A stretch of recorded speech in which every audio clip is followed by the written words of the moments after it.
Previous class में भाई 9th के पाप धो रहे थे, आज उसे कंप्लीट धो लेंगे। तो जब ओवरव्यू ले लें, पढ़ा क्या था हमने, स्टार्टिंग से देखें। दो प्रकार की चीज़ें होती है, एक स्केलर और एक वेक्टर। स्केलर वो चीज़ है जिनके पास सिर्फ क्या हो, मैग्नीट्यूड। वेक्टर जिनके पास मैग्नीट्यूड भी हो प्लस डायरेक्शन भी हो। जैसे डिस्प्लेसमेंट किस में आएगा, वेक्टर में आ जाएगा डिस्प्लेसमेंट। डिस्टेंस किस में आ जाएगा, स्केलर में आ जाएगा। मास किस में आ जाएगा, स्केलर में आ जाएगा। स्पीड किस में आ जाएगी, वेलोसिटी। करंट, सोचा जाए अगर करंट, वेक्टर। करंट किस में आ जाएगा, करंट हैज डायरेक्शन बोलते हैं, लेकिन स्केलर होता है करंट। ये क्या हो गया, अभी अभी तो थोड़ी देर पहले बोला था डायरेक्शन डायरेक्शन। करंट वैसे तो कॉलेज की बुक्स में ना करंट स्केलर में आता है ना वेक्टर में आता है, वो टेंसर क्वांटिटी में आता है। मतलब एक नई क्वांटिटी डिफाइन कर दी गई है, क्योंकि करंट को लेके कंफ्यूजन क्या है, करंट के पास डायरेक्शन भी है, लेकिन करंट के ऐसे डायरेक्शन नहीं होते आई जे के। करंट एक फिक्स डायरेक्शन में फ्लो करता है। और करंट के पास डायरेक्शन है, लेकिन करंट वेक्टर प्रॉपर्टीज फॉलो नहीं कर रहा था। वेक्टर में मैथमेटिक्स जो लगाते हैं वो फॉलो नहीं कर रहा था, इसीलिए इसको इन दोनों से कुछ अलग ही क्वांटिटी में डाल दिया गया और उसको नाम दे दिया गया, कॉलेज में जाके पढ़ोगे, टेंसर क्वांटिटी। बस सुनना है जनरल नॉलेज के लिए, काम का अपने कुछ नहीं है बिल्कुल। लेकिन हमें ये पता चल गया है स्केलर क्या है, वेक्टर क्या है। अगर गलती से कभी कोई पूछ ले करंट क्या है, करंट लगता है ऐसा है कि टेंसर वो है, क्या कहते हैं, वेक्टर, लेकिन 9-10 तक करंट को स्केलर में डाल दिया जाता है, लेकिन हकीकत में करंट क्या है, टेंसर क्वांटिटी। समझ में आया तो ठीक, वरना कोई दिक्कत नहीं, भूल जाओ। स्केलर और वेक्टर का डिफरेंस पढ़ा था, फिर हमने पढ़ा था डिस्प्लेसमेंट की डेफिनेशन पढ़ी थी। डिस्प्लेसमेंट की डेफिनेशन क्या थी, शॉर्टेस्ट डिस्टेंस बिटवीन, डिस्प्लेसमेंट की डिस्टेंस थी shortest distance between 2 points. Displacement zero हो सकता है, लेकिन डिस्टेंस जीरो नहीं हो सकता अगर जाओगे तो। फिर हमने देखा था स्पीड या वेलोसिटी क्या होती है, डिस्टेंस कवर्ड इन 1 सेकंड में कितना डिस्टेंस जाते हैं उसी को क्या बोलते हैं, स्पीड बोल दो। और स्पीड और वेलोसिटी में एक अंतर है, स्पीड एक स्केलर क्वांटिटी है, वेलोसिटी एक वेक्टर क्वांटिटी है। फिर हम और आगे आए थे, हमने एक्सेलरेशन पढ़ा था। Acceleration is defined as change in velocity, या फिर स्पीड बोल दें, लेकिन अभी के लिए सही बोले तो change in velocity per unit time. नीचे टाइम आ जाएगा तो change in velocity per unit time क्या होता था, एक्सेलरेशन होता था। जैसे एक्सेलरेशन 8 मीटर पर सेकंड स्क्वायर है, इसका मतलब है 1 सेकंड में कितनी स्पीड बदलेगी, इसका मतलब यही होता था हर 1 सेकंड में 8-8 बढ़ेगी। गाड़ी है जिसकी स्पीड अभी रेस्ट पे है, उसका एक्सेलरेशन कितना है अगर 8, इसका मतलब 1 सेकंड बाद कितनी हो जाएगी 8, फिर 16, फिर 24। तो एक्सेलरेशन यही बताता है कि 1 सेकंड में स्पीड में कितने का चेंज आ रहा है। एक्सेलरेशन के बाद फिर हमने कुछ न्यूमेरिकल्स किए थे, समझा था। अब जरा उसी को आगे कंटिन्यू करें। एक कर दो ताकि ये समझ में आ जाए, देखें कॉपी कितना समझ में आई थी। घर जाके देखी थी कॉपी, देखें कितना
एक athlete run around a circular track, एक एथलीट दौड़ रहा है ऐसे सर्कुलर ट्रैक पे, जब वो 4.5 राउंड कंप्लीट कर लेता है तो उसका डिस्टेंस और डिस्प्लेसमेंट क्या हो जाएगा?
चलो ये दो क्वेश्चन करो, है तो कौन सा बताओ? Accelerates with acceleration of 5 metre पर second, accelerates with acceleration of 5 metre पर सेकेंड। हाँ, के बाद आकार हैविंग। आप पूछ लो, राइटिंग खराब हो जाएगी, तुम लोग की भी हो जाएगी एंड तक। हाँ, खत्म ही हो जाएगी टेंशन, एंड तक राइटिंग जरूर खराब हो जाएगी, क्योंकि बहुत जल्दी जल्दी कैलकुलेशंस करने पड़ेंगे, कम स्पेस में करने पड़ेंगे। राइटिंग लेके कहाँ जाओगे? ब्यूटी कॉन्टेस्ट में पार्टिसिपेट होता है या पेंटिंग में?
A person starts moving from point O to 5 meter east, 5 meter north, then 5 meter vertically upward. तो उसका डिस्प्लेसमेंट क्या होगा?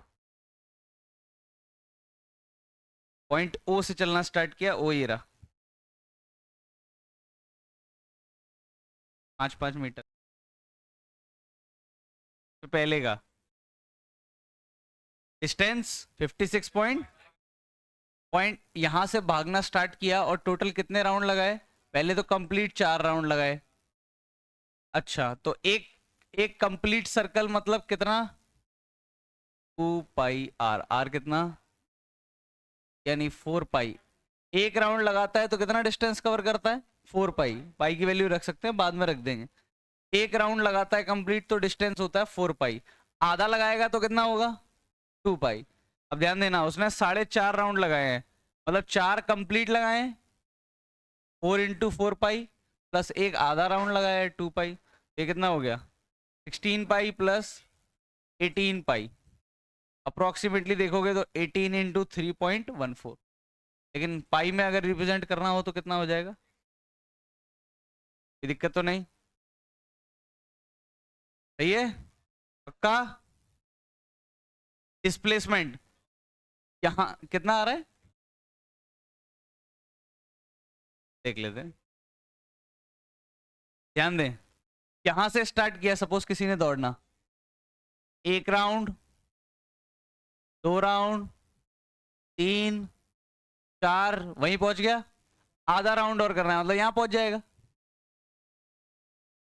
तो यहां ये इनिशियल पॉइंट है और ये फाइनल पॉइंट है, तो डिस्प्लेसमेंट क्या होगा, यही तो होगा शॉर्टेस्ट डिस्टेंस। एक बंदा सर्कुलर इसमें दौड़ रहा है और यहां से शुरू किया इनिशियल, यहां पे खत्म किया फाइनल, ऐसे दौड़ रहा है। सबसे शॉर्टेस्ट रास्ता क्या होता, यही तो होता। और ये डिस्टेंस क्या है, डायमीटर, यानी 2r। करेक्ट आंसर कितना हो गया, 9 क्यों, 4 मीटर भाई, रेडियस 2 है ना, डिस्प्लेसमेंट कितना हो गया, 4। कोई दिक्कत तो नहीं। वैसे डिस्प्लेसमेंट को सही रिप्रेजेंट करने का तरीका 4 ये नहीं होना चाहिए, हमें डायरेक्शन भी लिखना चाहिए, अलोंग एक्स एक्सिस। ये एकदम सटीक तरीका होगा इसको लिखने का। क्यों, मान लो ये x है, ये y है, और ऊपर क्या है होता, z होता। तो डिस्प्लेसमेंट यहां से यहां तक इस डायरेक्शन में हुआ है, क्योंकि डिस्प्लेसमेंट के पास क्या होता है, डायरेक्शन भी होता है। तो 2r तो मैग्नीट्यूड है, लेकिन डायरेक्शन क्या है, अलोंग एक्स एक्सिस। ये एकदम फिक्स तरीका होता है। लेकिन ऑप्शंस अगर ऐसे दिए हो 4 मीटर 6 मीटर, तो हमें पता है कि वो डिस्प्लेसमेंट का क्या पूछ रहा है, मैग्नीट्यूड पूछ रहा है, तो हम वो। करेक्ट आंसर है इसका क्या, 4 मीटर। चलो इस पे और आ जाओ, दोनों को मिटा देंगे फिर उसको। तीसरा कर लिया ट्राई सबने, कितना आ रहा है, 5 रूट। तो मूवमेंट हुआ कैसा, ध्यान दें। पहले 5 मीटर किधर गया है, ईस्ट गया, यहां से चलना, फिर 5 मीटर, फिर 5 मीटर वर्टिकली अपवर्ड। नॉर्थ नहीं लिखा देखो, 5 metre east, 5 metre north, 5 metre vertically upward, यहां आ गया। अब यहां से यहां पहुंचने का सबसे शॉर्टेस्ट रास्ता यही तो होगा, ध्यान देना। अच्छा ये समझो, पहले इसको समझो, ये 5 है और ये 5 है, तो ये डिस्टेंस क्या होती है अगर निकालना हो तो, 5 √2। हाइपोटेनस निकाल सकते हैं, तो सब निकाल लेंगे, 5 का स्क्वायर प्लस 5 का स्क्वायर करके 25 25 50। तो ये 5 √2। अब ध्यान देना, 5 इधर गया, 5 इधर गया, और 5 किधर गया, ऊपर गया। ध्यान दे, यहां पहुंच गए, यानी इनिशियल पॉइंट ये है, फाइनल पॉइंट ये है, तो मतलब तुम्हें ये वाली डिस्टेंस चाहिए। ये डिस्टेंस ट्राइंगल देखो ये वाला, 5 √2 5, और ये हाइपोटेनस हो गई, गई नहीं होगी, फील कर पा रहे हो, देखो ये बना दिया 5 5, तो ये कितना हो गया, 5 √2। अभी ये यहाँ से 5 मीटर और ऊपर गया है, तो ये ट्राइंगल देखो सब लोग, ये वाली लाइन और ये ऐसे ज्वाइन करने वाली लाइन, ये ट्राइंगल बन गया। तो 5 √2 और 5 का जो हाइपोटेनस बनेगा वही तो डिस्प्लेसमेंट है, तो बना दो, 5 √2 का होल स्क्वायर प्लस 5 का होल स्क्वायर का अंडर रूट, यही आएगा हाइपोटेनस, और इसी को ही क्या बोल देंगे, डिस्प्लेसमेंट। ये कितना हो गया, 25, और ये कितना हो गया, 50, अंडर रूट के अंदर 75, ये कितना हो गया, 5 रूट, कहाँ गए 5 √5 वाले।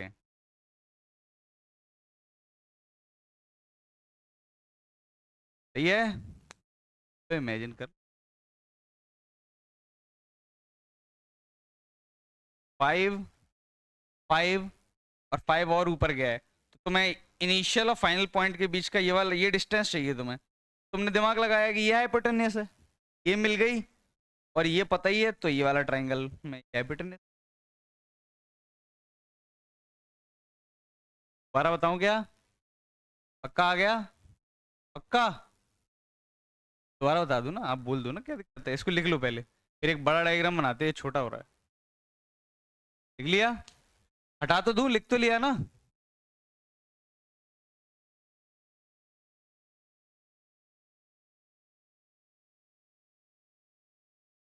देखो एक बार देख लो एक और। जैसे ये डायरेक्शंस होती हैं, ये नॉर्थ है, साउथ हो गई। यहां से किसी ने चलना स्टार्ट किया, पहले 5 मीटर कहाँ गया? 5 मीटर ईस्ट, यहाँ पहुंच गया। फिर उसने 5 मीटर कहाँ चलना स्टार्ट किया? अब 5 metre vertically upward. Vertically upward मतलब नॉर्थ नहीं होता, क्योंकि अगर वर्टिकली अपवर्ड मतलब नॉर्थ होता तो नॉर्थ ही लिख देता ना उसको। वर्टिकली अपवर्ड मतलब ऐसा आ रहा है इधर, यानी 5 5 और फिर 5 मीटर कहाँ आया है? पर आया है, मतलब यहाँ पहुंच गया वो। तो मैं इनिशियल पॉइंट ये रहा, फाइनल पॉइंट ये रहा, के बीच की शॉर्टेस्ट डिस्टेंस यही होती, ऐसे चला जाए। इतना घूम के क्यों जा रहा है वो? डायरेक्ट यहाँ से यहाँ पे ऐसे चला जाए। ये समझ में आ रहा है? तो मैंने क्या किया, पहले ये निकाल लिया, ये ट्राइंगल है, तो ये हाइपोटेनस कितनी हो जाएगी? 5√2। अब मैंने देखा ये रहा, मुझे यही डिस्टेंस तो चाहिए थी। जरा ये ट्राइंगल देखो, ये वाला, ये हाइपोटेनस, ये परपेंडिकुलर, और ये बेस दिख रहा है? बेस, ये परपेंडिकुलर, और ये वाला हाथ क्या हो गया? हाइपोटेनस। तो 5√2 बेस हो गया, 5 क्या हो गया? परपेंडिकुलर हो गया। तो हाइपोटेनस कितनी हो जाएगी? अंडर रूट के अंदर 5√2 का स्क्वायर प्लस 5 का स्क्वायर, तो आया 5√3। मिल गया?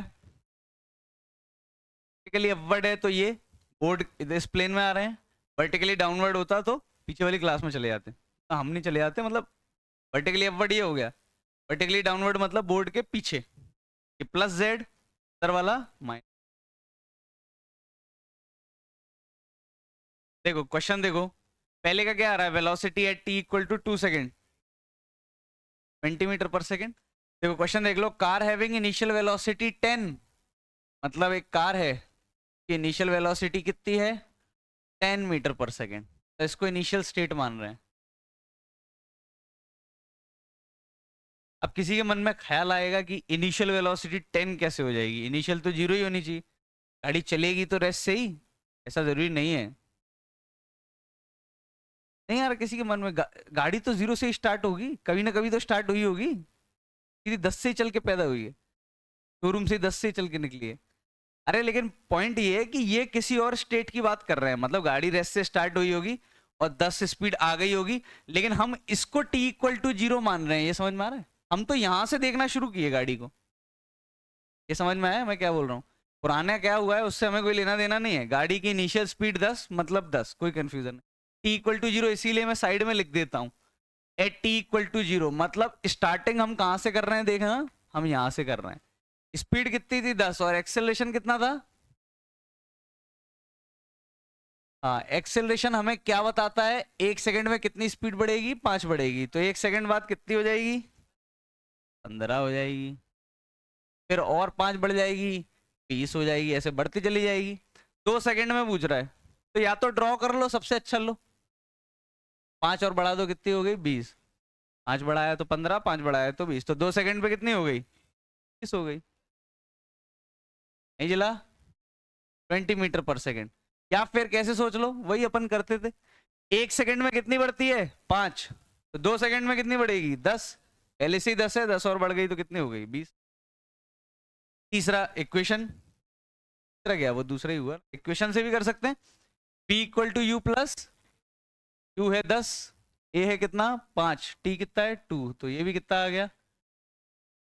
चलो अब 4 सेकंड में बताओ, 1 सेकंड में 5 बढ़ेगी, 4 सेकंड में कितनी बढ़ेगी? 20।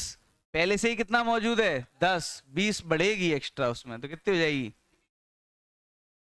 फिर से समझ में ना आए तो फिर से क्या लगाएं? V equal to u plus a t. U कितना? 10, ए कितना? 5, टी कितना हो जाएगा? 30। चलें अगला, तीसरा, डिस्टेंस ट्रेवल्ड इन 4 सेकेंड्स, ध्यान दें, डायग्राम ड्रॉ करते हैं। 4 सेकेंड्स की बात कर रहे हैं। 4 सेकेंड बाद गाड़ी जहां भी पहुंचेगी उसकी स्पीड कितनी हो जाएगी, ये बताओ बस। स्पीड क्यों चाहिए, एवरेज लेने के लिए। कितनी हो जाएगी, 1 सेकेंड में कितनी बढ़ती है, 5, तो 4 सेकेंड में 20, और पहले से कितनी है, 10, कितनी हो जाएगी। अब सिंपल सा फॉर्मूला, ये डिस्टेंस निकालना है, distance equal to speed into time. Time तो पता ही है हमें कितना सेकेंड, 4। स्पीड नहीं पता, 10 से लेके बदल रही है, तो हम क्या ले लें, 10 + 30 का आधा, 40 का आधा, 20 × 4, कितना हो गया। बिल्कुल इसी क्वेश्चन को इक्वेशन से किया जा सकता है, S = ut + ½ AT²। Initial velocity 10, time 4 था ना, टाइम हाफ, A कितना 5, टाइम 4 का स्क्वायर कितना हुआ 16, 8 5 जा, ये हो गया 40, और ये भी क्या है 40, तो कितना हो गया, अरे जाओ भाई, क्या चाहते हो, 80 मीटर हो गया ये। तो दोनों तरीके से हो गया। Distance travelled in 5th second, कल ही बताया था, 5 सेकेंड में डिस्टेंस ट्रेवल करना और 5वें सेकेंड में डिस्टेंस कितना ट्रेवल करना, दोनों में एक डिफरेंस है। तो जरा ड्रॉ कर लें, सबसे आसान, ड्रॉ करते जाओ। 1 सेकेंड बाद स्पीड हो जाएगी कितनी, 17, फिर कितनी हो जाएगी 20, फिर कितनी हो जाएगी, फिर कितनी हो जाएगी 30। देख लो जरा कितना हो गया, पहला 1 सेकेंड, दूसरा 1 सेकेंड, तीसरा 1 सेकेंड, चौथा 1 सेकेंड, 5वां 1 सेकेंड, मतलब कितनी हो जाएगी 35। तो वो ये पूछ रहा है ये डिस्टेंस कितना है 5वें वाले सेकेंड, तो distance equal to average speed कितना हो गया इतना, और टाइम कितना 1 सेकेंड। डिस्टेंस तो वो 1 सेकेंड का ही पूछ रहा, 5वें 1 सेकेंड का, 65/2 कितना हो गया, हटा दूं। अब एक बात बताओ, जैसे गाड़ी चल रही है, मान लो गाड़ी 10 की स्पीड से चल रही है, तुमने एक्सेलेटर पे पैर दिया, रख दिया तुमने, तो आगे स्पीड और बढ़ेगी, ब्रेक लगाया तो स्पीड घटेगी। तो अगर तुम जिस डायरेक्शन में वेलोसिटी है, अभी बताओ गाड़ी आगे जा रही थी, वेलोसिटी का डायरेक्शन क्या है, ये वाला, मान लो इस डायरेक्शन को क्या बोले, एक्स एक्सिस मान लो, ये एक्स एक्सिस, ये वाली वाई एक्सिस, और ऊपर वाली कौन सी, जेड। मान लो मैं गाड़ी ऐसे चला रहा होता है एक्स एक्सिस में, मेरी वेलोसिटी का डायरेक्शन क्या है, एक्स। वेलोसिटी यानी स्पीड प्लस डायरेक्शन, जैसे मैं 10 की स्पीड से चला रहा होता तो मेरी वेलोसिटी कितनी होती, 10 अलोंग एक्स एक्सिस। अब मैंने एक्सीलरेटर पैर दिया, तो क्या इसी डायरेक्शन में बढ़ेगी, बिल्कुल बढ़ेगी, क्यों बढ़ेगी, एक्सीलरेटर पैर दे तो गाड़ी इसी डायरेक्शन में चली जाएगी। लेकिन अगर ब्रेक लगाओगे तो क्या होगा, स्पीड कम होगी। तो जब एक्सीलरेटर पैर रख रहे हो ताकि स्पीड बढ़ जाए, उसको हम बोलते हैं एक्सेलरेशन, और ब्रेक पे पैर रख रहे हो तो उसको क्या बोलते हैं, डी एक्सेलरेशन या फिर रिटार्डेशन की बात। स्पीड कम हो रही है तो हम उसको क्या बोल रहे हैं, रिटार्डेशन या फिर डी एक्सेलरेशन। ध्यान दें जरा, अभी हमने सिर्फ एक्सेलरेशन के केसेस पढ़े हैं, जहां कार क्या कर रही है, सिर्फ एक्सेलरेट कर रही है। अगर डी एक्सेलरेट कर रही होती तो बिल्कुल इसी टेक्निक से किया जा सकता है। मान लो एक कार है, हाईवे पे ये कार जा रही होती और इसकी स्पीड होती 50 मीटर पर सेकेंड इनिशियली, मतलब 50 की स्पीड से जा रही होती। अब तुमने ब्रेक लगाया सडनली, तो इसके पास आफ्टर अप्लाइंग ब्रेक्स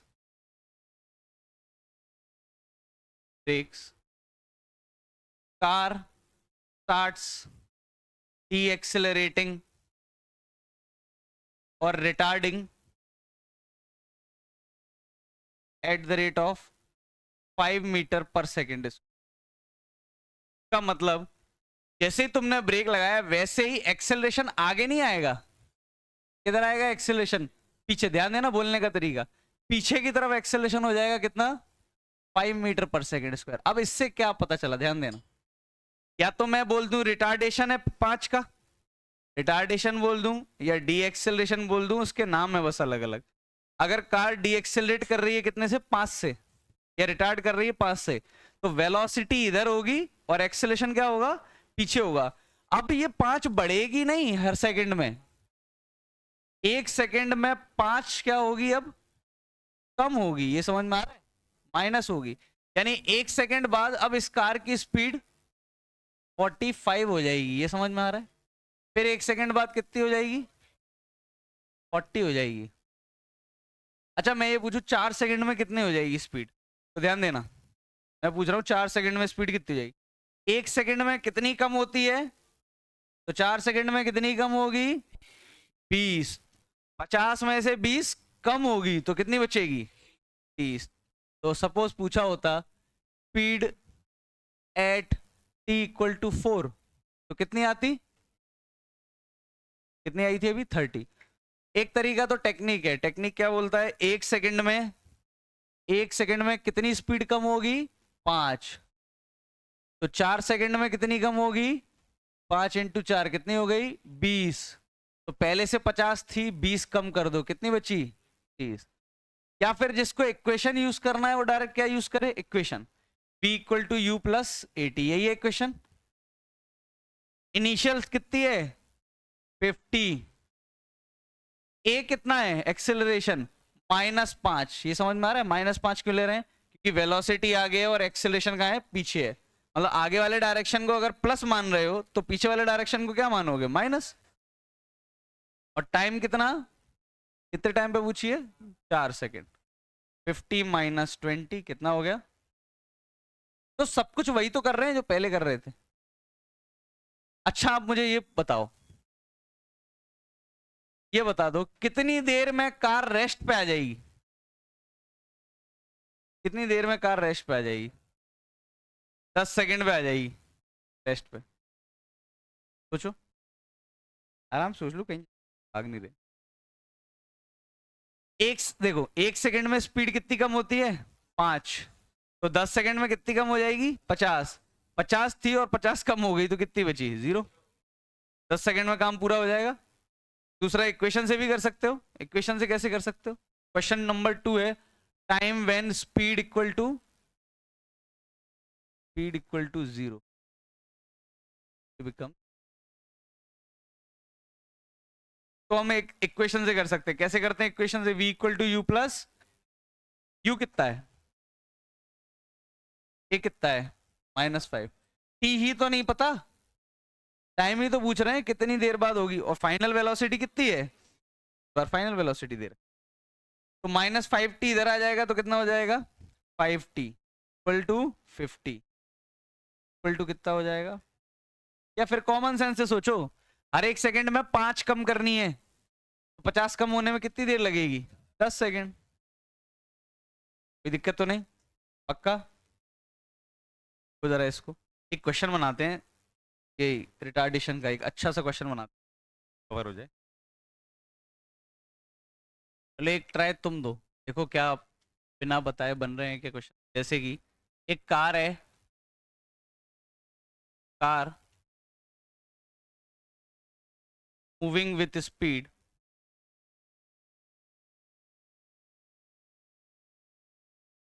30 मीटर पर second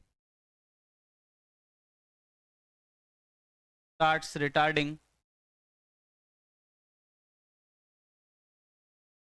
with acceleration retardation of 5 metre पर सेकेंड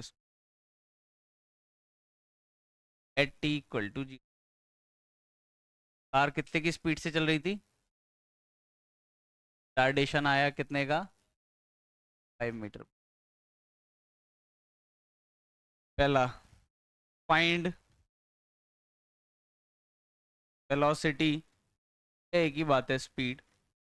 डायरेक्शन को एक्स एक्सिस बोल रहे हैं ना, वाले को पॉजिटिव एक्स एक्सिस लिख देता हूँ। ये वाला पॉजिटिव एक्स एक्सिस, कभी लिखना वो डायरेक्शन तो ऐसे लिख सकते। फाइंड वेलोसिटी या speed at t equal to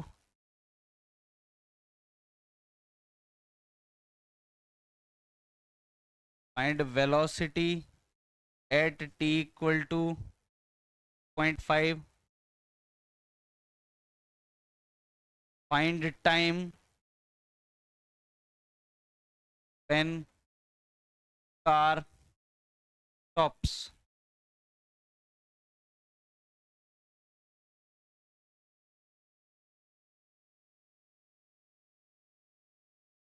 find distance covered by car till it stops.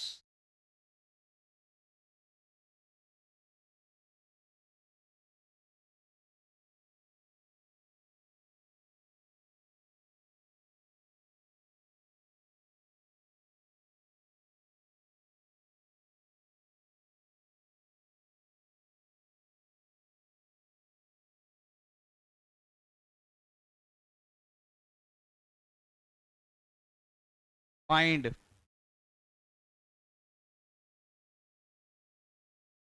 Distance covered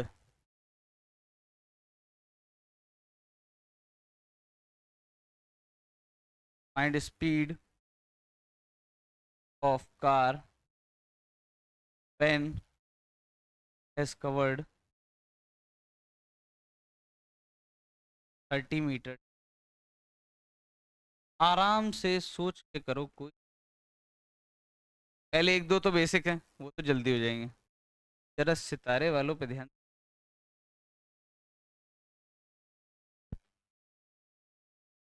मान लो गाड़ी चल रही है 100 से, सलमान भाई चला रहे हैं अपने, कोई तो निपटेगा। नहीं समझे? चलो ठीक। एक कार है 100 की स्पीड से चल रही है, सलमान खान चला रहा है, उसने बढ़िया ब्रेक लगाई, उसने देखा कोई और है, कोई तो निपटेगा, उसने ब्रेक लगाई और ब्रेक की वजह से डी एक्सेलरेशन कितने का आया? 10 का।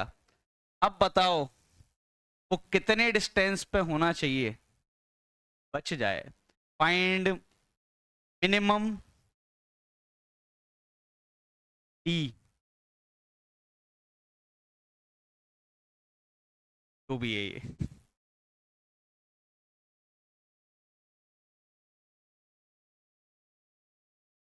हाँ 500, बाकी लोग भी सोचो।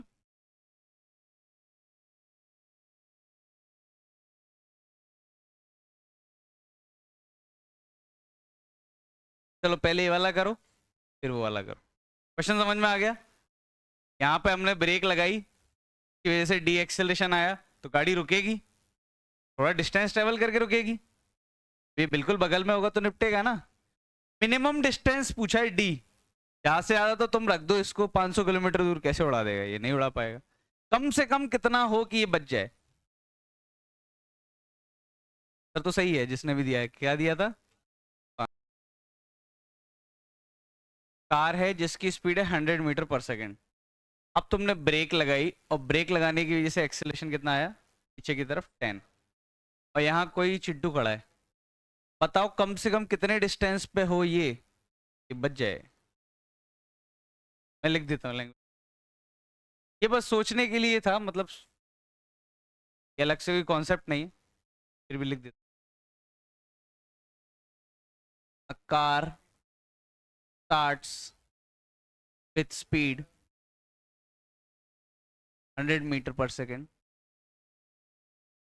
स्टार्ट्स deaccelerating with 10 मीटर पर second. Find minimum D to save Chintu.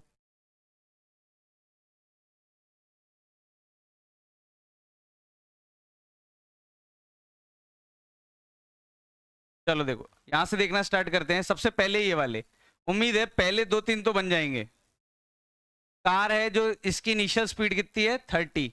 Retardation कितने का है, या डी एक्सेलेरेशन 5 का है? तो 1 सेकंड में कितनी स्पीड कम होगी? 5 कम होगी।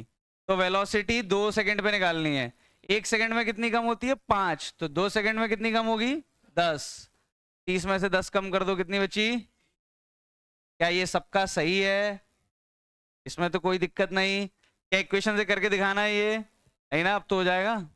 वेलोसिटी है t इक्वल टू 3.5। 1 सेकंड में कितनी कम होती है? 5। तो 3.5 सेकंड में कितनी कम होगी? 3.5 इंटू 5। यही तो कर रहे हैं। 1 सेकंड में 5 कम होती है, तो 3.5 सेकंड में कितनी कम होगी? 3.5 इंटू 5। कितना होता होगा ये? 17.5 होता है ये। 15। और ये कितना हो गया? 0.5 का आधा कितना हो गया? अरे अरे 1 सेकंड में 5 कम होती है, 3.5 सेकंड में इतनी कम होगी। ये कितना लिखा हुआ है? 17.5 लिखा हुआ है, तो 17.5 तो कम होगी 30 में से, तो कितनी बचेगी? 12.5। चला, चलो इक्वेशन से कर लेते हैं। जब ये कैलकुलेशन में दिक्कत आ रही हो तो इक्वेशन से कर लो। P equal to u plus a t लगा दें। U कितना है? 30। A कितना है? -5। T कितना है? 3.5। देख लो, हम वही कर रहे हैं, ध्यान देना। इक्वेशन को कभी ध्यान से फील करोगे तो समझ में आएगा, यही कर रहे हैं। 1 सेकंड में कितना कम होता है? 5। तो 3.5 सेकंड में कितना कम होगा? 3.5 इंटू 5। 30 में से कम करना है, इसीलिए माइनस लगा हुआ है। वही तो कर रहे हैं बार बार कैलकुलेशन। ये कितना हुआ? 12.5। ये सही है? कितने लोग हैं? पहले दो सही थे। बढ़िया, तो नहीं बोल रहे। Find the time when car stops. 6 second में आंसर है इसका कि 6 सेकंड में कार रुक जाएगी। बिल्कुल, दो तरीके फिर से। 1 सेकंड में कितनी कम होती है? 5। तो 6 सेकंड में कितनी कम हो जाएगी? 30। तो 30 में से 30 खत्म। ये समझ में आया? या फिर दूसरा, P equal to u plus 80। Initial कितनी थी? 30। ए कितना था? -5। टी ही तो निकालना था, और फाइनल वेलोसिटी कितनी थी? 0। तो 5t equal to 30, t equal to 30/5 equal to 6। अच्छा, एक चीज समझ में आ रही होगी, बिल्कुल ऐसे देख सकते हो। 30 को खत्म करना है 5-5 के रेट से, तो कितनी देर में खत्म होगा? 30/5। 20 रुपए खत्म करने हैं 5-5 बांट के, कितने लोग बांटने पड़ेंगे? 4। 30 खत्म करना है 5-5 से, कितना लगेगा? 6 सेकंड में हो जाएगा। कॉमन सेंस से कोई दिक्कत तो नहीं? जब कॉमन सेंस ना बने, दिक्कत आए, तब क्या लगा लो? चल लगा लो भाई, कोई दिक्कत ही नहीं। अब आते हैं अपने आगे वाले दो सवाल। क्या आ रहा है? 90 आ रहा है क्या? हाँ, तो 90 है। हटा दूं ये?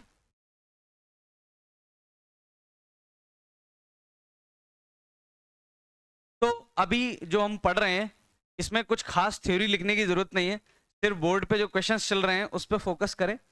9th की कोई थ्योरी लिखने की जरूरत नहीं है। हम थ्योरी जो लिखेंगे जब 11th का पार्ट स्टार्ट करेंगे तब।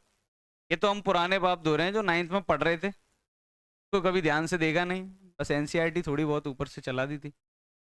हटा दो ये, थोड़ा उसको देख रहे थे। हमको पहले तो हमको क्या पढ़ना पड़ेगा? 11th पढ़ने के पहले डिफरेंशिएशन, इंटीग्रेशन, ये चीजें पढ़नी पड़ेगी। ये हटा दूं?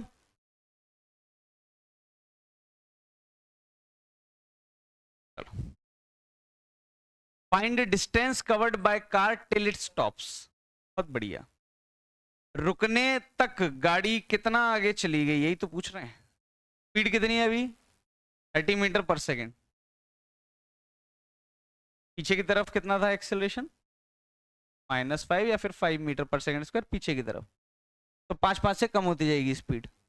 कार रुकना मतलब कार की स्पीड कितनी हो गई होगी उस समय? तो वो यही तो बोल रहे हैं, जब तक कार रुकी, धीरे धीरे करके रुकेगी। ब्रेक लगाते हो वहीं थोड़ी रुक जाती है गाड़ी। जब तुम ब्रेक लगाते हो गाड़ी में, थोड़ी दूर जाके रुकती है ना। कितना दूर जाके रुकेगी वही पूछ रहे हैं।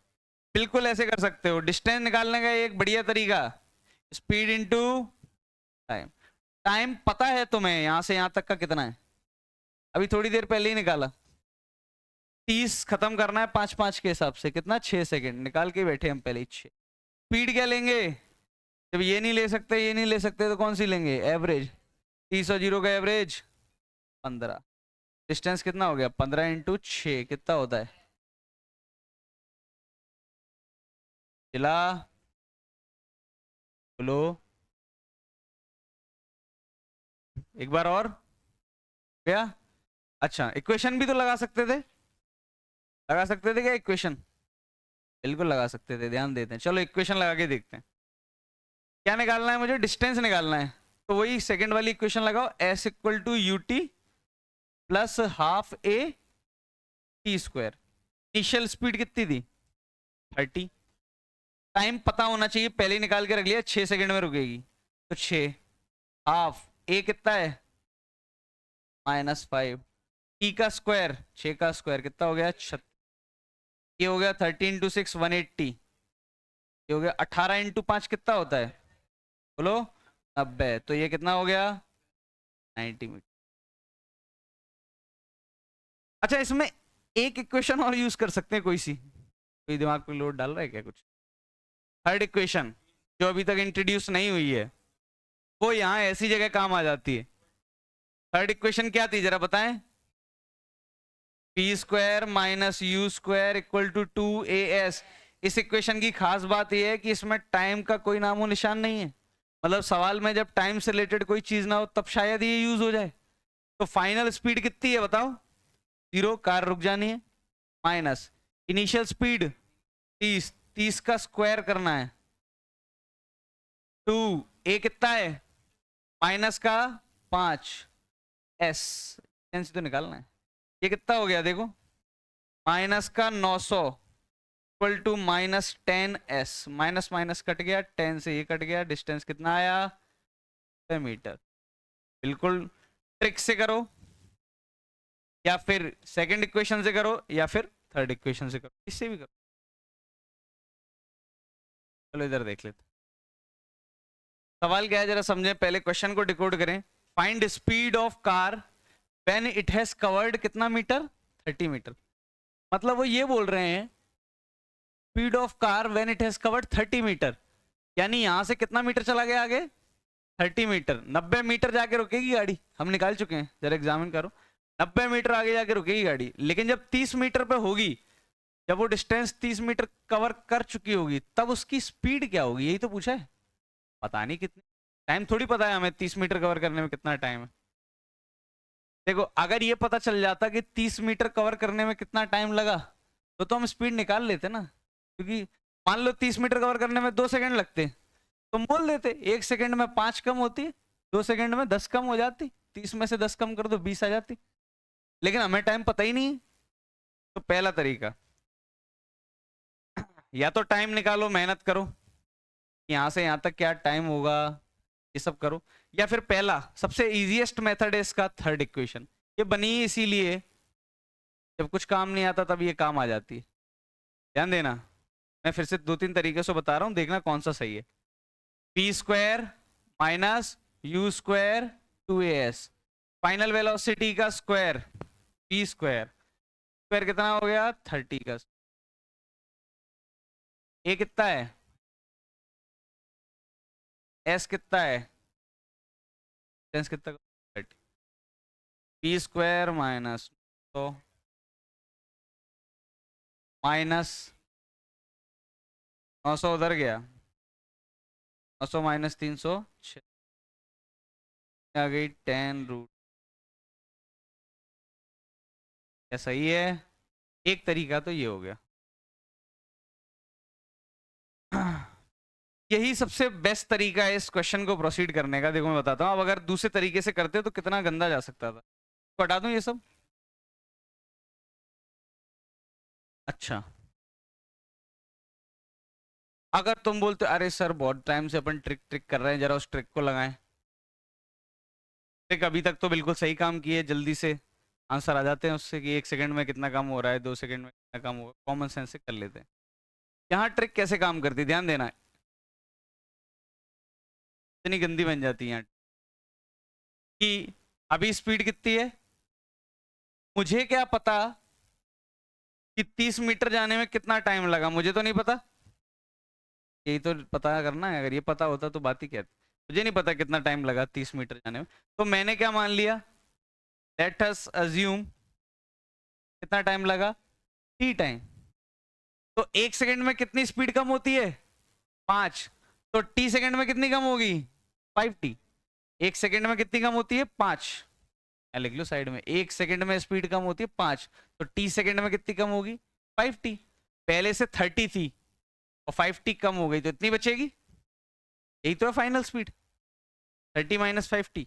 या फिर तुम नहीं, ठीक है, अब डिस्टेंस कैसे निकालोगे, 30 इक्वल टू एवरेज स्पीड यहां से यहां तक, 30 plus 30 minus 5t by 2 into time कितना t। क्या दिख रहा है, ये क्वाड्रेटिक बनेगी इक्वल टू -5t। इस क्वाड्रेटिक का पक्का सॉल्यूशन क्या आएगा, एक टाइम आएगा और उस टाइम को तुम यहाँ छाप दोगे तो आंसर आ जाएगा तुम्हारा।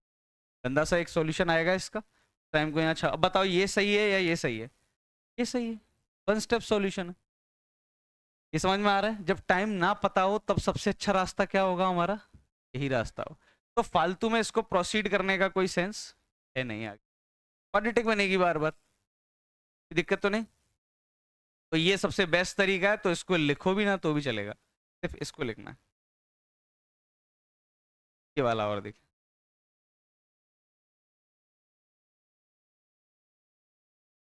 हाँ टाइम पूछा जाता है अगर इसमें कि कितने टाइम में 30 मीटर कर रहा है, एक तरीका तो ये है गंदा सा, या फिर सेकंड इक्वेशन लगा लो,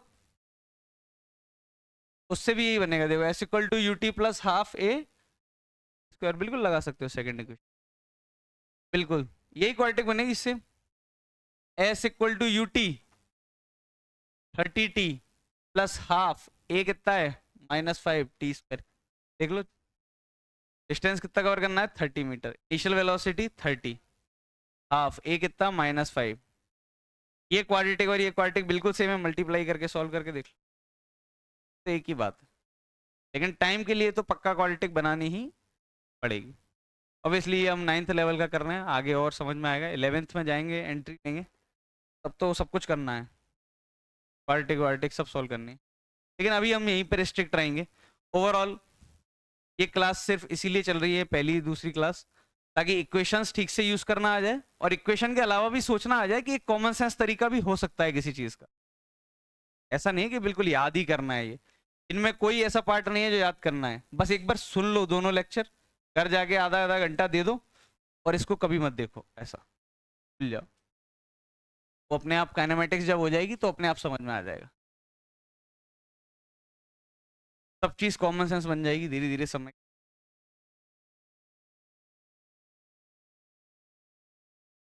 हटा दूं?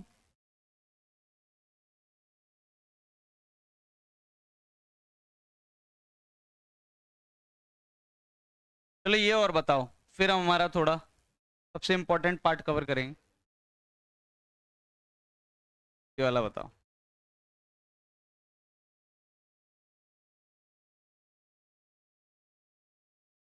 बिल्कुल भाई, देखो थर्ड लगा दूं इक्वेशन, पहले थर्ड लगा देते हैं। फाइनल वेलोसिटी ना है ना, तो निपट जाएगा वो। इनिशियल 2a -10, माइनस का 100 का स्क्वायर मतलब 100 इंटू 100, -20, माइनस माइनस कट गया, 20 से गया 5, तो s कितना आया?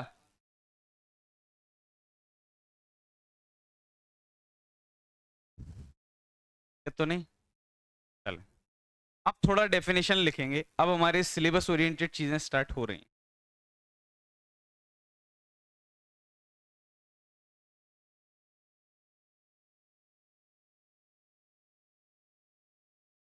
तो लिखें सिलेबस ओरिएंट, यहाँ से नोट्स बनाना अच्छे से स्टार्ट करना है, जरा ध्यान देना। सबसे पहला है हमारा एवरेज स्पीड। काफी क्वेश्चंस पूछे गए जेई मेंस में, जेई एडवांस में। सबसे पहले एवरेज स्पीड लिखो जरा डेफिनेशन।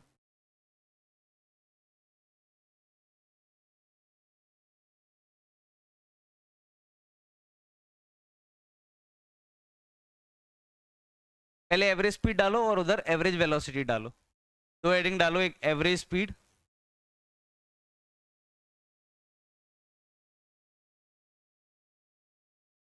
और एक average velocity.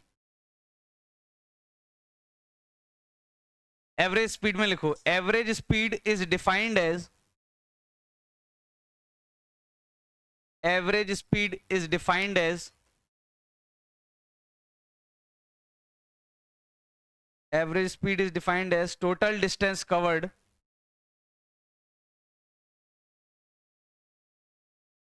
total distance covered in total time.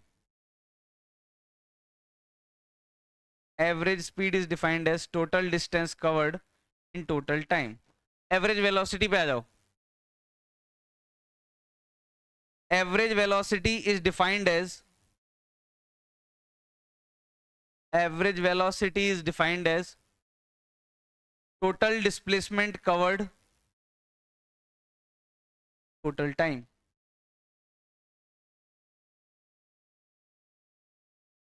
Total displacement covered in total time, total displacement covered total time. Average speed में लिखो स्केलर क्वांटिटी, एवरेज स्पीड में लिखो स्केलर क्वांटिटी। एवरेज वेलोसिटी में लिखो वेक्टर क्वांटिटी।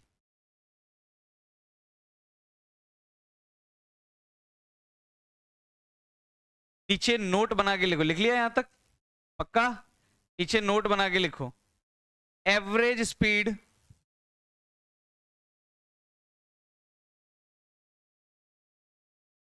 सॉरी स्टार्ट करो।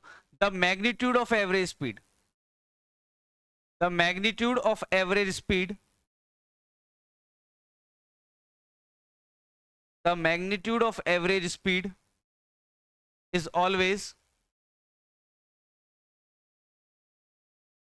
the magnitude of average speed is always greater than, is always greater than or equal to, is always greater than or equal to average velocity। Average, the magnitude of average speed is always greater than or equal to average velocity। Note 1 हो गया। एक और note लिखो,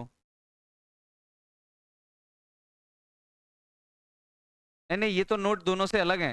पहले दो दो point लिखवा दिए डिफरेंशिएट करने के लिए, फिर नोट लिखना है नीचे, एक और नोट लिखना है। ये पहला नोट हो गया, एक और नोट लिखो। एवरेज वेलोसिटी,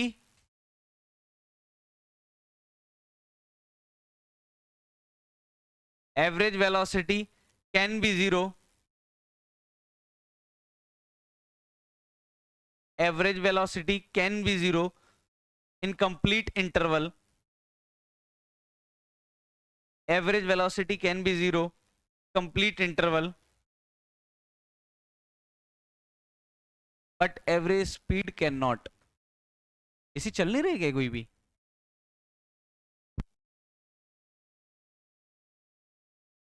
बैक बेंचर्स लोग के लिए देखते देखते रहना, चालू हो जाए। चलो दो तो चालू है, 5 मिनट में ठंडक हो रही है। एवरेज स्पीड लिख लिया, एवरेज वेलोसिटी की डेफिनेशन लिख ली। एक स्केलर होती है और एक वेक्टर होती है। कॉमन सेंस ही बात है, एवरेज स्पीड ही स्केलर होगी क्योंकि स्पीड खुद ही क्या होती है, स्केलर होती है। एवरेज वेलोसिटी क्या होगी, वेक्टर होगी। पहला नोट ये था कि एवरेज वेलोसिटी का एवरेज स्पीड का मैग्नीट्यूड हमेशा एवरेज वेलोसिटी के मैग्नीट्यूड से क्या होगा, ज्यादा होगा। एवरेज वेलोसिटी 0 हो सकती है लेकिन एवरेज स्पीड नहीं। ये नोट है, जरा इनको क्वेश्चंस के थ्रू समझें तो समझ में आए, ध्यान दें। बिल्कुल, अब से वो पार्ट स्टार्ट हो गया जो जेई मेंस में और एडवांस में जाता है। बिल्कुल एवरेज स्पीड और एवरेज वेलोसिटी के क्वेश्चंस पूछे जाते हैं, तो हम एक एक से छोटी छोटी चीजें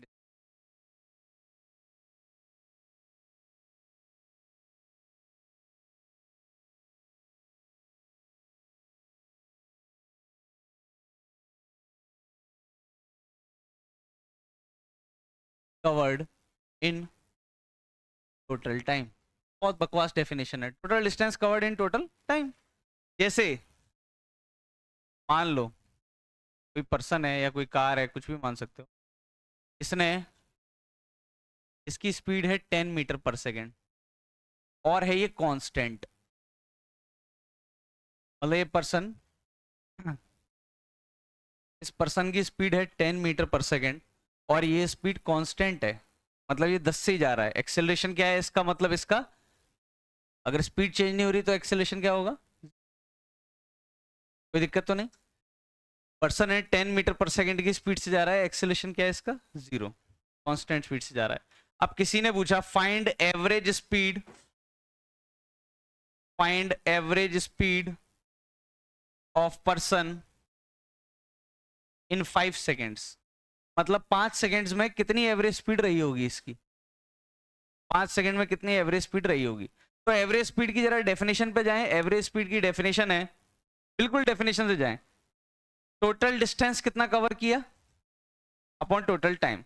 अगर 10 की स्पीड से जा रहा है तो डिस्टेंस कितना कवर कर लिया होगा, 50 मीटर, ये तो कॉमन सेंस है। क्यों? Distance equal to speed into time. Speed कितनी है 10, टाइम कितना है 5, कितना डिस्टेंस हो गया 50।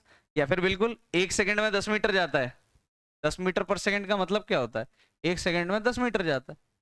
5 सेकंड में कितना जाएगा 50 मीटर।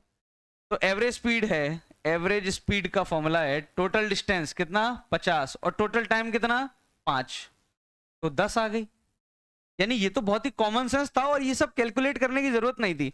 जब कोई चीज कांस्टेंट स्पीड से जा रही है 10, तो उसका एवरेज भी क्या होगा 10। जैसे अगर एक बात बताओ, जैसे कल दो लड़के थे, कौन किस में दे रहा था, कुछ था ना एवरेज वाला, कोई दो लड़के, हाँ दो।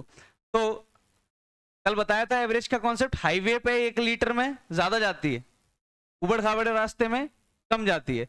लेकिन अगर हाईवे पे और उबड़ खाबड़ रास्ते में सेम जाती तो आंसर देने में कोई दिक्कत ही नहीं आती। सपोज 1 लीटर में हाईवे पे जाती 10 किलोमीटर और 1 लीटर में कच्चे रास्ते पे भी जाती 10 किलोमीटर, तो कोई पूछे कि कितने में जाती है, एवरेज क्या होगा, तो हम बोलेंगे 10, 1 लीटर में 10 जाती है। कोई कंफ्यूजन ही नहीं होता। कंफ्यूजन तो तब होता है जब हाईवे पे अलग जाती है और उबड़ खाबड़ रास्ते में अलग जाती है, तब हम क्या वैल्यू ले लेते हैं इसकी, एवरेज। लेकिन 10 और 10 का एवरेज क्या आएगा, वैसे भी कॉमन सेंस है, 10 और 10 का एवरेज क्या आएगा 10। 10 10, जैसे यहाँ कांस्टेंट है 10, तो हमेशा ही क्या है स्पीड 10, कांस्टेंट स्पीड है 10, तो एवरेज भी क्या बन गई 10। फॉर्मूला से सॉल्व करोगे तब भी 10। तो यहाँ पे एक पॉइंट लिख सकते हो, कांस्टेंट स्पीड से अगर मूव कर रही है कोई चीज, तो वही उसकी क्या होगी, एवरेज स्पीड। निकालने की जरूरत नहीं पड़ेगी। पहला केस, केस 1। केस 2,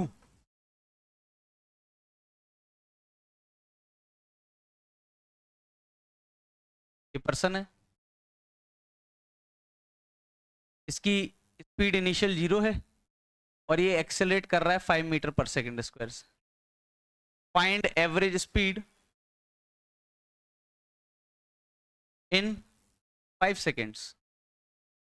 अगर ऐसा पूछो, इसमें और इसमें क्या अंतर है? यहाँ पे कांस्टेंट स्पीड है, 10 से ही जाता रहेगा। यहाँ ऐसा नहीं है, रेस्ट से स्टार्ट हुआ पर्सन, हर सेकंड में कितनी स्पीड बढ़ेगी इसकी 5, फिर और 5 बढ़ जाएगी 10, फिर कितनी हो जाएगी 15, ऐसे बढ़ती चली जाएगी। अब बोला है एवरेज स्पीड निकालना है 5 सेकंड में। तो अगर बिल्कुल डेफिनेशन से जाएं तो एवरेज स्पीड की डेफिनेशन क्या है, पहले डेफिनेशन से जाएंगे। Average speed equal to total distance covered, total distance covered upon total time. Total distance कितना कवर होगा 5 सेकंड में, ये निकालना है। किस तरीके से निकालते हो, चलो इक्वेशन से निकाल लो। S equal to U T plus half A T square. लो चलो इक्वेशन लगा लो। यू टी कितना हो गया 0, इनिशियल वेलोसिटी क्या है 0, प्लस हाफ ए कितना है 5, टी कितना है 5 का सेकंड, 5 का स्क्वायर 5, और ये कितना हो गया 25, 125/2। मतलब डिवाइड मत करो, ऐसे ही लिखा रहने दो। अब डिवाइड करके फाइनल डेसिमल्स तक मत आया करो, जिसको जैसा लिखा रहना है वैसे ही रहना, मतलब 125/2 ही लिखा रहना। तो टोटल डिस्टेंस कितना हो गया 125/2, यहाँ छाप दिया। और टोटल टाइम कितना लगा 5 सेकेंड, 5 से काटा ये तो कितना हो जाएगा 25 कितना हो गया ये लगभग 12.5 मीटर। लेकिन हम ये कर क्यों रहे हैं डेफिनेशन से, यहाँ तो हम वैसे भी एवरेज स्पीड बता पाते थे, इतनी देर से करते ही आ रहे हैं। अभी स्पीड कितनी है 0, बताओ जरा 5 सेकंड बाद स्पीड कितनी होगी, 1 सेकंड में कितनी बढ़ती है 5, 5 सेकंड में कितनी बढ़ेगी 25। वो मुझसे ये पूछ रहा है कि यहाँ से यहाँ तक एवरेज स्पीड क्या होगी, वो तो हम वैसे भी ऐसे निकाल देते हैं, 0 + 25/2 नहीं निकालते क्या, कितना हो गया। ये भी बिल्कुल सही है, कोई दिक्कत नहीं, लेकिन डेफिनेशन से करें तो बिल्कुल यहीं पहुंच जाएंगे। कोई दिक्कत तो है। हाँ अच्छा, अगर मैंने सवाल पूछा होता find average velocity 5 seconds, question में सेम क्वेश्चन है, बस एवरेज स्पीड की जगह एवरेज वेलोसिटी पूछिए, क्या बोलोगे? क्या होता है? फिर से फॉर्मूले पे जाते हैं, लो चलो।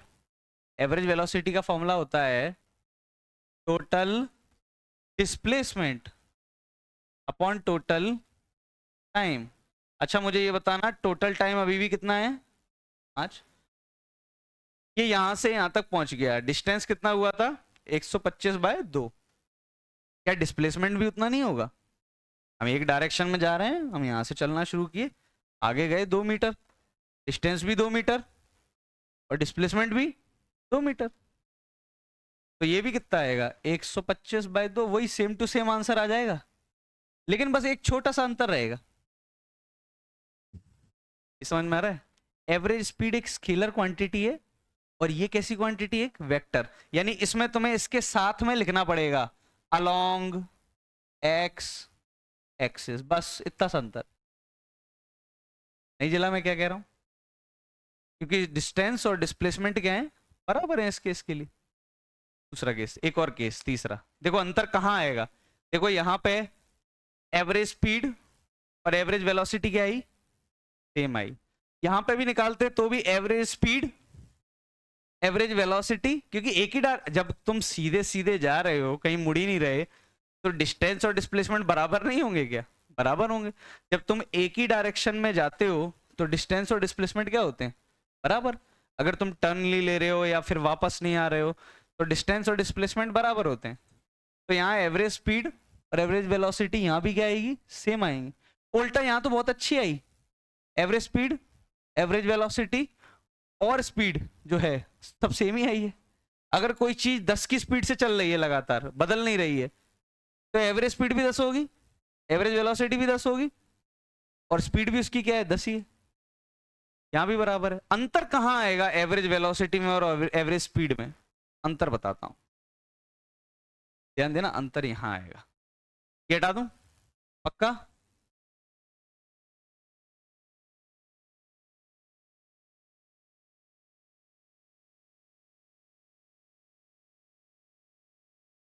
मान लो सर्कुलर ट्रैक पे एक पर्सन दौड़ रहा होता, ये रहा तुम्हारा ग्राउंड, कोई दौड़ रहा है और उसकी स्पीड है कांस्टेंट, मान लो 20 मीटर पर सेकेंड। कितनी स्पीड है?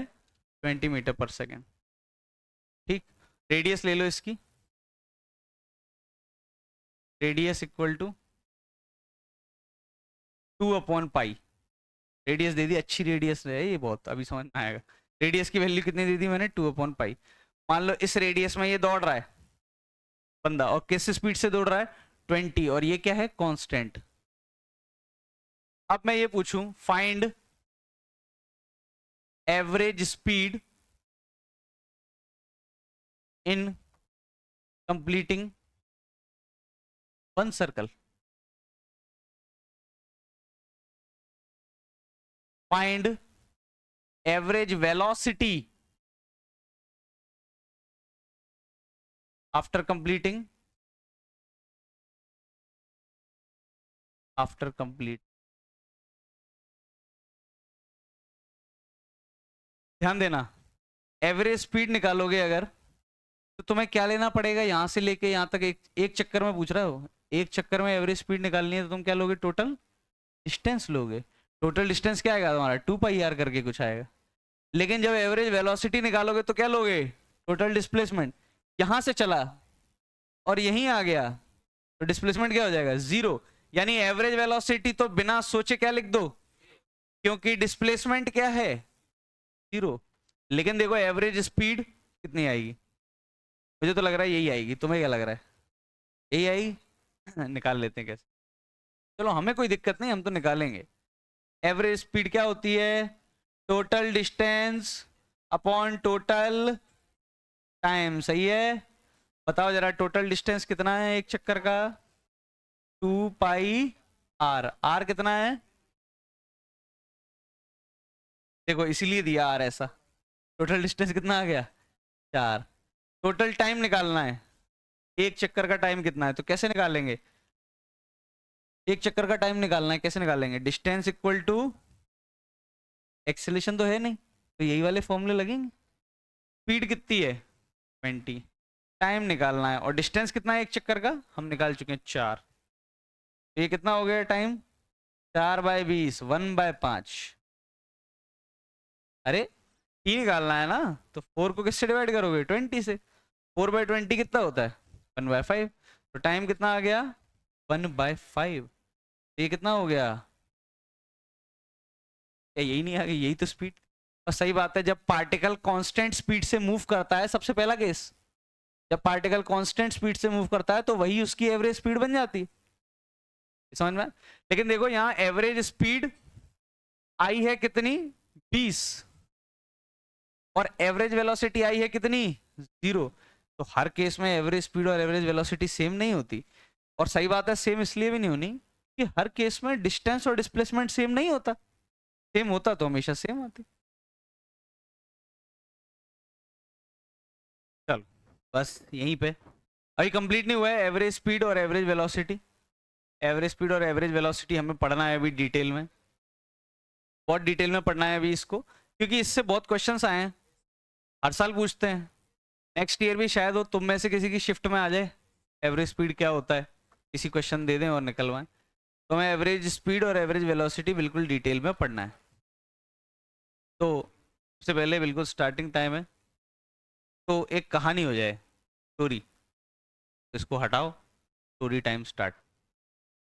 फिर से स्टोरी वही होंगी, कोई मोटिवेशन स्टोरी हो सकती है, पंचतंत्र की कहानियां नहीं है मेरे पास। तो मुझे सिखाई गई थी जब मैं पढ़ रहा था, आईआईटी की तैयारी कर रहा था। मैं बता देता हूँ, ऑब्वियसली मेरे टीचर नहीं बताई थी मुझे, महेश कुर्मी सर थे, अरविंद कुर्मी सर नहीं, महेश कुर्मी सर, वो जो शिखर में है, जो ओनर है वहाँ के। तो तो उन्होंने ही मुझे बताई थी स्टोरी, काफ़ी अच्छे टीचर हैं वो। मैं यहाँ हूँ फिर भी उनकी तारीफ कर रहा हूँ क्योंकि मैं तो खुद पढ़ा हूँ उनसे।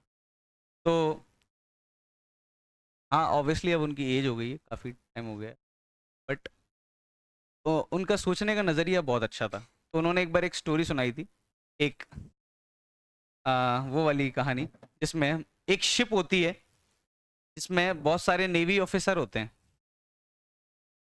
ठीक है, इमेजिन कर लिया। एक शिप है में क्या है, नेवी ऑफिसर थे। अचानक से शिप शिप कार्गो शिप थी, ऑयल, क्रूड ऑयल, वेपन्स वगैरह ये एक कंट्री से दूसरी कंट्री क्या करती थी, भेजती थी, तो एक्सपोर्ट करते थे। अब वो शिप क्या हुई, एक जगह जाके जहां उसको डेस्टिनेशन पे पहुंचना था वहां नहीं पहुंची, बीच में कहीं खराब हो गई। अब वो शिप खराब हो गई, तो अब इंजीनियर बहुत परेशान हो गया, क्योंकि टाइम पे अगर वो नहीं पहुंचा शिप वहां तो चार्जेस लगेंगे, किसी कंट्री की रेपुटेशन खराब होगी, बहुत सारे उसके कॉन्सिक्वेंसेस थे। तो उसने बोला, शिप का जो कैप्टन था उसने बोला, मुझे नहीं पता, मुझे किसी भी तरीके से ये शिप सही चाहिए। तो उसने बोला ठीक है, उसमें अलग अलग डिपार्टमेंट होते हैं, इंजीनियरिंग डिपार्टमेंट होता है, बहुत सारे डिपार्टमेंट होते हैं। तो इंजीनियरिंग डिपार्टमेंट वालों ने कोशिश की कि ठीक है, पहले उन्होंने खुद प्रयास किया कि हम ही इंजीनियर हैं, हम प्रयास करते हैं, क्या दिक्कत है, ये चालू क्यों नहीं हो रही है। तो बहुत प्रयास किया, नहीं हो पाया उनसे, सब इधर उधर कर लिया, मतलब ऐसा मान लो इंडियन टेक्निक मान लो, बंद करके चालू कर ली। तो वो सब कर लिया लेकिन शिप चालू नहीं हुई। फिर उन्होंने काफ़ी टाइम वेट किया, फिर उन्होंने सोचा एक काम करते हैं, पास में जो कंट्री है उस कंट्री में जाते हैं, उस कंट्री से कोई अच्छा इंजीनियर ढूंढ के लाते हैं जो इसको सही कर सके। तो ये वहाँ से एक इंजीनियर लेके आए, खूब ट्राई किया इन्होंने, बहुत सारा ट्राई किया, कुछ नहीं हुआ इस शिप का। तो फिर एक व्यक्ति और गया, इस शिप में एक व्यक्ति था, सफाई कर्मचारी था। उसने बोला मैं एक व्यक्ति को जानता हूँ जो इसको सही कर सकता है।